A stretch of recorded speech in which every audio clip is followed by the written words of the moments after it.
नमस्कार मित्रांनो, तर मी आज बनवते आहे भाकऱ्या, चुलीवरच्या भाकऱ्या. तर आमची चूल अशी पाठीमागे पडीमध्ये होती, त्यासाठी मी तिथं बसली होती भाकऱ्या करण्यासाठी. आणि आपण कितीही बाहेर जेवलं खाल्लं तरी पण हे आपलं सुख जे आहे ते भाकरीमध्येच आहे. तर माझं तरी सुख भाकरीमध्येच आहे, खरंच सांगते. आणि असं माणूस नाही आहे की ज्याला भाकऱ्या आवडत नाहीत. आपल्या कोकणामध्ये तरी फेमस भाकऱ्या आहेत, आपल्या आईच्या हातीच्या भाकऱ्या तरी खूप आवडतात प्रत्येकाला. आणि मित्रांनो, मी आज फर्स्ट टाइम भाकऱ्या करायला घेतल्या होत्या.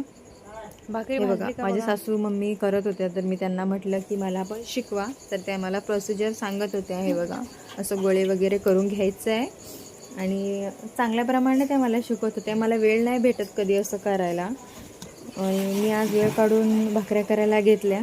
तर त्यांनी असं दाखवलं की असं थापायचं वगैरे म्हणून. नरम झालेलं पीठ छानपैकी खुसखुशीत.